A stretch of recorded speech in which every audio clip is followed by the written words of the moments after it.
Gabing-gabi na nga may kumakatok pa sa kwarto ko. At eto nga si ate, nagkikrave daw siya ng sinigang na corned beef. Pero di naman daw siya naglilihi. Basta gusto lang daw niya malaman kung anong lasa. Sabi ko naman sa kanya, pwede ba yun? Nasa susunod nga, huwag na siya magsiselfone ng gantong oras. Lalo na kung mga pagkain yung pinapanood. Kaya fast forward na mga guys. Nakarating na din kami sa palengke ng gantong oras. Nabuti na lang talaga. May mga tindahan na rin bukas dito sa palengke. Kasi panigurado, wala naman din talaga nagtitinda ng sinigang na corned beef. Kaya magluluto na lang din kami mga guys.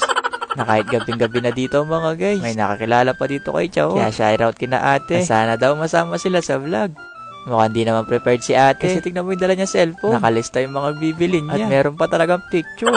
Nasabi ko naman sa kanya, sinigang lang talaga yan na pinalitan ng corned beef. Na-shoutout ko na din si mami na madalas daw talaga manood sa vlog. Na ngayon nga, hindi ako yung nagugutom. Si ate yung nagkikrave nitong sinigang. Kaya pagkatapos nga namin makabili ng gulay, nagpaalam na din kami. Kasi marami pa ang kulang na sangkap. Katulad nga nung kangkong, naubusan na daw. Kasi ginagawa na daw ngayong kangkong chips. Chot! Halos pabukas pa nga lang yung iba. Pero karamihan nga dito, wala pa talagang display mga guys. Pero marami pa nga kailangang gulay. Kaya kailangan talaga naming mahanap yun. Kasi di makukumpleto yung sinigang. Dito nga sa dulo ng palengke, may naabutan na rin kami nakabukas. At dito na rin namin nabili yung gabi. Ay, mukha ba tong gabi?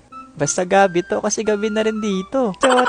Dito na din pala namin lahat binili kay kuya. Fast forward na mga guys. Nakauwi na kami ng bahay. At nakompleto naman yung mga kailangang sangkap. Sa mga oras nga na to, iniisip ko talaga kung ano yung lasa ng sinigang na corned beef. Na sana, worth it naman yung paggising sa akin ni ate. Kasi dapat, natutulog na talaga ako sa mga oras na to. At eto ako ngayon naghihiwa ng talong. Unang hiwa pa nga lang mga guys. Jackpot na kagad yung nasa loob.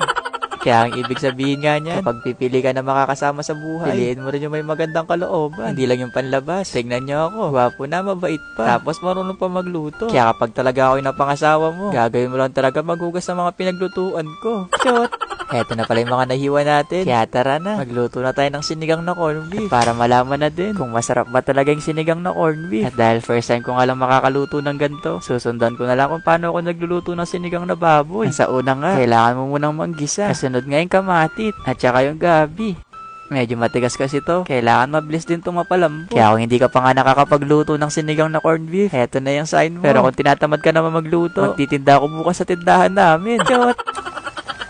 Namiss ko ngayong amoy ng sinigang. Kasi nung nakaraan buwan pa yata bago ako makatikim ulit ng sinigang. At ngayon nga, kakaibang sinigang talaga to mga guys. Kasi heto na, ilalagay na natin tong corned beef. Na ito talaga yung pinaka-importante para makumpleto yung sinigang. Mukha naman din pala siyang masarap. Pero sana masarap talaga siya. Kasi sa mga oras nga na to, sobrang nagugutom na din ako. Kaya nilagay ko na din tong kangkong at tinakpan na para matapos na tong niluluto natin. At makalipas nga ng ilang minutong pagpapakulaw mga guys, heto na yung finished product, ang sinigang na corned beef.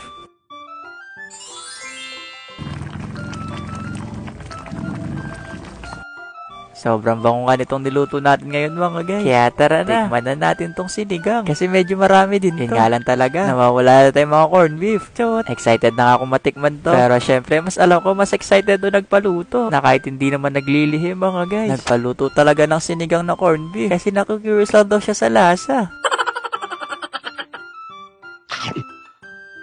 Habang ninanamnam nga ni ate, ako na muna yung magti-taste test dito. Kasi ako rin yung nagluto. At baka sabihin niyang hindi masarap. Masarap.